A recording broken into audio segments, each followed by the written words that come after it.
అవకాశాలు కనపడతాయి. సో ఇప్పుడు ట్రంప్ టారిఫ్స్ అనౌన్స్ చేసిన వెంటనే రేపు మార్కెట్ కొలాప్స్ అయ్యే అవకాశం ఉందా? పాజిటివ్ కూడా సర్ప్రైజ్ అయ్యి పాజిటివ్ గా కూడా వచ్చే అవకాశం ఉంటుంది, అంటే ఎక్స్పెక్ట్ చేసినంత టారిఫ్స్ లేకపోతే. సో బేసిక్ గా ఇక్కడ ఈ రెండు విషయాలు ఉన్నాయి. మీరు అన్నట్టుగా మార్కెట్ పడిపోతుందని ఎదురు చూస్తున్నారు, లేదా మార్కెట్ పరిగెడుతుందని ఎదురు చూస్తున్నారు. ఏది జరిగినా కానీ బిగ్ ప్లేయర్ అడ్వాంటేజ్ తీసుకుంటాడని నేను చెప్తున్నాను. మార్కెట్ కనుక పాజిటివ్ గా పైకి వెళ్ళింది అనుకోండి, ప్రాఫిట్ బుకింగ్ చేసుకొని మార్కెట్ ని కన్సాలిడేట్ చేస్తాడు. ఒకవేళ ఫాస్ట్ గా పడిపోయింది అనుకోండి, మంచి ఆపర్చునిటీని తీసుకొని వాళ్ళు బయింగ్ చేస్తారు. మధ్యలో ఉండి మనం మాత్రమే ట్రాప్ అవుతాం. ఇక్కడ ఒక మాట ఉంటుంది, ఇద్దరు రౌడీలు కొట్టుకుంటే సహజంగా జనాలు ఎక్కువ ఇబ్బంది పడతారు. రిటైలర్స్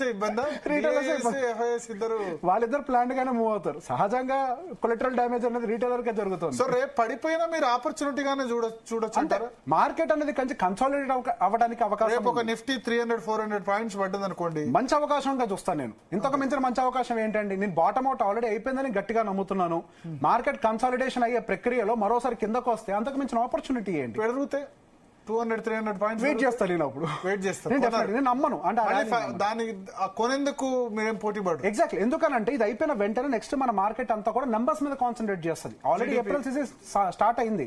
సో కంపెనీ యొక్క నెంబర్స్ వస్తాయి. Q4 number. Exactly. So numbers చూడకుండా మన మార్కెట్ పెరిగింది కదా పరిగెట్టేస్తుందేమో అని మనం బండెక్కాల్సిన అవసరం లేదు.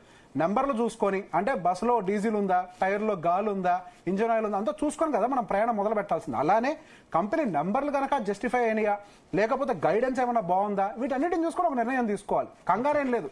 మహా అయితే ఏం పోతుంది, 1% పోతుంది, 2% పోతుంది.